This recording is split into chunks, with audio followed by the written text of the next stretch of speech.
দেখো steam chicken curry বানানোর জন্য এখানে আমি 700 গ্রাম চিকেন নিয়ে নিয়েছি। একটু বড় করেই কেটে নিয়েছি, তোমরা তোমাদের পছন্দ মতো সাইজ করে নিও। চিকেনটাকে ম্যারিনেট করার জন্য কি কি লাগছে দেখে নাও। এখানে সবার প্রথমে আমি 1 চামচ ভিনিগার দিয়ে দেবো। দিয়ে দিলাম ভিনিগার। তোমরা চাইলে এখানে পাতিলেবুর রসও ব্যবহার করতে পারো। আমি এখানে ভিনিগার দিলাম। তারপরে দিয়ে দিচ্ছি 1 চামচ লবণ, দিয়ে দিচ্ছি 1 চামচ হলুদ গুঁড়ো, এখানে দিয়ে দিচ্ছি 1 চামচ ধনিয়া গুঁড়ো, 1 চামচ জিরে গুঁড়ো, দিয়ে দিচ্ছি 1 চামচ লাল লঙ্কার গুঁড়ো। এবার দিয়ে দিচ্ছি আমি এখানে পেঁয়াজ বেটে রেখেছি, এখানে 2টো পেঁয়াজ বাটা আছে, সেটাই দিয়ে দিলাম।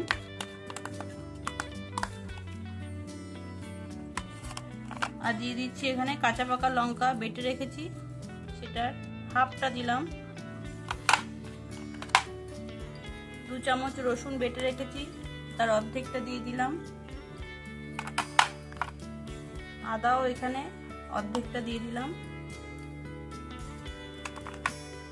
আর দিয়ে দিচ্ছি এখানে ফ্যাটানো টক দই আছে, সেটা।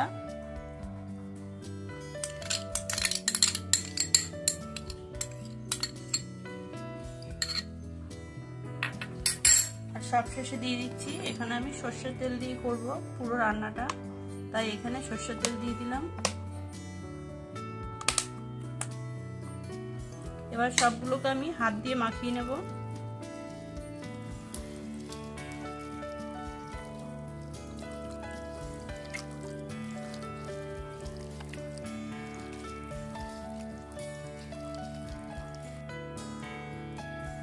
দেখো চিকেনটা আমার ম্যারিনেট করা হয়ে গেছে। এবার এটাকে আমি আধ ঘন্টা ঢেকে রেখে দেব, তারপরে তোমাদের দেখাচ্ছি। চিকেনের রেসিপি তো আমরা অনেকে অনেক রকম ভাবে খেয়ে থাকি, তো আজকে আমি যে চিকেনের রেসিপিটা তৈরি করে দেখাবো, কথা দিচ্ছি আশা করি ভালোই লাগবে। আশার আলো কুকিং ভিডিও চ্যানেলে তোমাদের সবাইকে স্বাগত। তো চলো ভিডিওটা শুরু করি। কিভাবে তৈরি করছি, একদম সাধারণ ঘরোয়া উপকরণ দিয়ে তৈরি করব, তাতে থাকছে কিছু টিপস। চলো ভিডিওটা শুরু করি। তো দেখো এখানে আমি আজকে পুরো স্টিম চিকেন কারিটা প্রেসার কুকারের মধ্যেই করব, তাই বসিয়ে দিলাম কুকার। এটা একটু গরম হয়ে গেলে এর মধ্যে একটু কিছু ফোড়ন দেব। দেখো কুকারটা আমার গরম হয়ে গেছে, এর মধ্যে দিয়ে দিচ্ছি আমি সর্ষের তেল। বলেছিলাম সর্ষের তেল দিয়ে আজকে রান্নাটা করব, যেহেতু চিকেন কারি তেলটা একটু বেশিই দেবে, আর সর্ষের তেলে খুব একটা ক্ষতি হয় না। তেলটা গরম হোক। এর মধ্যে আমি দিয়ে দিলাম দারচিনি, এলাচ আর লবঙ্গ। এবার আমি এখানে একটু পেঁয়াজ, এর দেড় থেকে 2টো মতো পেঁয়াজ আছে, কুচি করে নিয়েছি, সেটাই দিয়ে দিচ্ছি তেলের উপরে।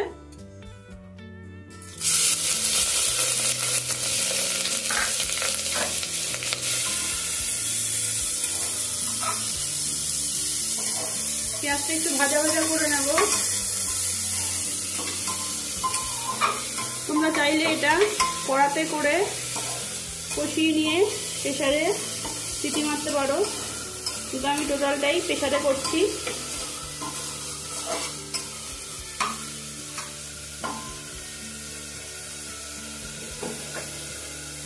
পেঁয়াজটা ভাজা ভাজা হোক।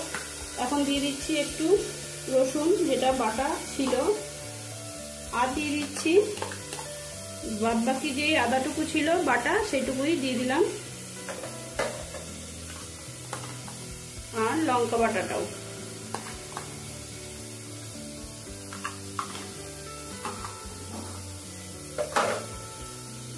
এখানে এবার পেঁয়াজ রসুন আদা একটু ভালো করে ভেজে নিই, এর কাঁচা গন্ধটা চলে যাওয়া পর্যন্ত। দেখো পেঁয়াজ আদা রসুনটা আমার ভাজা হয়ে গেছে, আর এর থেকে কাঁচা গন্ধটাও চলে গেছে। দেখতেই পাচ্ছ হালকা তেল ছেড়ে দিয়েছে। আর এদিকে আমি যে চিকেনটা ম্যারিনেট করে রেখেছিলাম, সেটা থেকেও দেখো হালকা তেল ছেড়ে দিয়েছে। তাহলে এবার আমি চিকেনটা দিয়ে দেবো।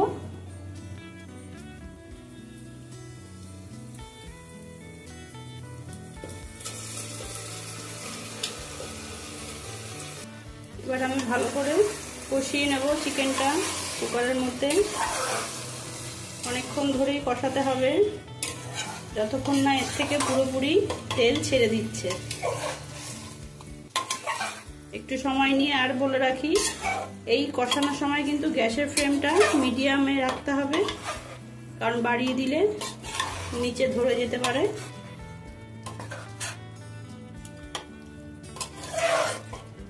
চলো একটু আস্তে আস্তে কষিয়ে নিই।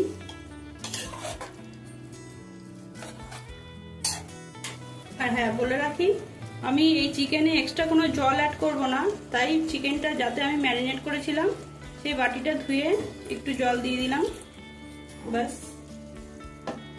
এবার এটা আমি পুরো কষাতে কষাতেই রান্না করব।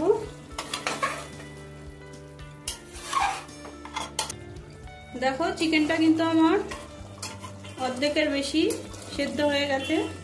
এবার শুধু জলটা টানবে।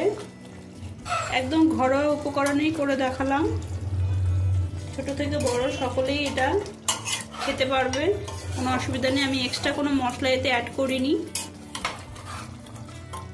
দেখতেই পাচ্ছ কত সুন্দর কালারটা এসছে, আর চিকেনটা একদম সুন্দরভাবে গলে গেছে।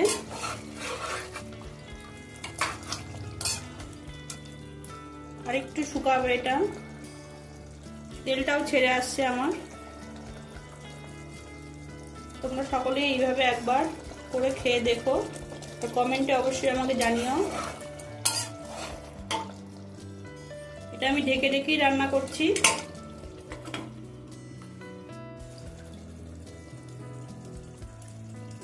দেখো চিকেন কারিটা আমার হয়ে গেছে, এবার আমি নামিয়ে নেব। তার আগে আমি এর মধ্যে দিয়ে দেব 1 চামচ ঘি। এটা তোমরা কেউ যদি না চাও স্কিপ করতে পারো।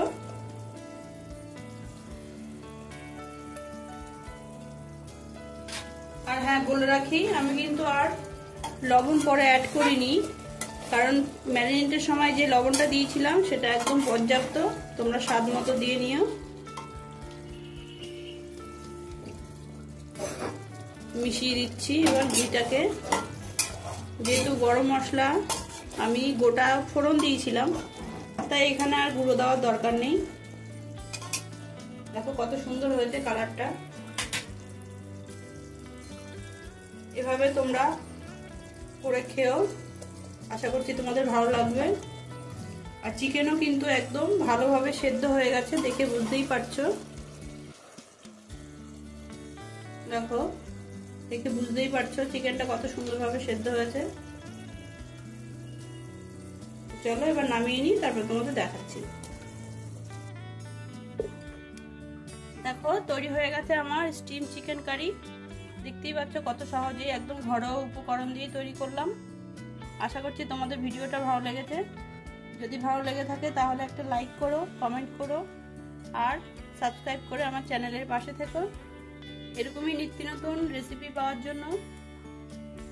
দেখা হচ্ছে আরেকটি নতুন ভিডিওর সাথে। আজকের মতো টাটা।